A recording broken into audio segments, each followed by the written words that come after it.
안녕하세요, 요대지입니다. 디사이플스 리버레이션 후기입니다. 일단 세일도 자주 하는 게임이고 정식 한글화가 얼마 전에 되어서 추천드리는 게임입니다. 플레이 타임은 1회차 난이도 보통 기준으로 52시간이 걸렸는데 플레이하는 스타일에 따라 50시간에서 60시간 사이로 걸릴 것 같습니다. 예전 게임 중에 히어로즈 오브 마이트 앤 매직도 생각나고 약간 디비니티 느낌도 날 뻔한 그런 게임이지만, 물론 그런 대작들에게 비빌 정도의 게임은 아니었지만 나름의 디사이플스만의 재미가 있는 게임이었습니다. 거의 전투가 주 목적인 게임이고 턴제 방식으로 전략적으로 플레이하는 게임입니다.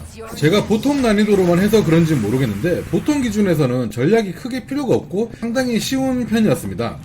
그래도 유닛 종류가 엄청나게 많고 종족 간의 개성들, 스킬들, 그리고 외형이랑 그런 차이들, 개성이 뚜렷해서 그런 재미들이 또 있었고요. 새로운 유닛들 세팅할 때마다, 그리고 아이템 세팅을 새로 할 때마다 그리고 골라 하는 재미가 있어서 끝까지 재밌게 잘 플레이했던 게임인 것 같습니다. 그리고 플레이 타임도 엄청 길어서 좋았고요.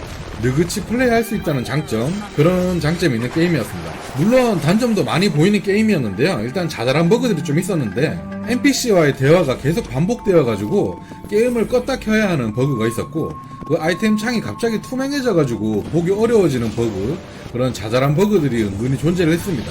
그리고 개인적으로 아쉬웠던 점 두 가지가 있는데, 첫 번째, 부금입니다. 이런 판타지 게임은 부금이 정말로 중요한데, 부금만 좋아도 게임이 재밌다고 착각이 들 만큼 중요한 게 판타지 게임의 부금인데요. 이 게임의 부금이 정말 너무 별로예요. 심지어 중간중간에는 약간 중국 분위기 나는 그런 어울리지도 않는 음악 같은 것들도 좀 나오고 전체적으로 좀 별로였습니다.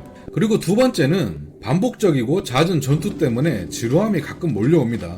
심지어 이 게임은 적이 나랑 레벨 차이가 많이 나면 전투를 스킵할 수가 있는 그런 기능이 있는데도 불구하고도 좀 반복적으로 뻔한 적들이랑 너무 자주 싸우게끔 그렇게 세팅되어 있어서 좀 지겨워질 때가 있었어요.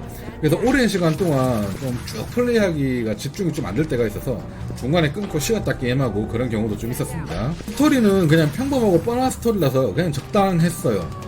그런 느낌이었고, 게임 스타일과 방식이 그래도 너무 제 취향이었고요. 여기에서 부금에 좀 많이 신경을 더 써주셨고, 플레이 타임을 대폭 줄이더라도 쓸모없는 전투를 줄여서 했더라면 더욱더 갓게임이 되지 않았을까라고 생각을 해봅니다. 여튼 그럼에도 취향이나 게임 방식이 너무 재밌어가지고 엔딩까지 보게 되었으며, 저는 그래도 이런 류 게임 방식으로 후속작이 나온다면 또 구매할 의향이 있습니다. 요새는 무슨 게임을 해도 아무 의미 없는 돈만 빨아먹으려고 하는 흡혈 K 게임보다는 더 무조건 재밌는 것 같아요. 제가 작년 후반까지만 해도 K 게임들이 기대되고 재밌어 보인다는 영상들을 참 많이 올렸는데, 제가 기대하고 있던 그런 게임들은 대체 언제 나오는 걸까요?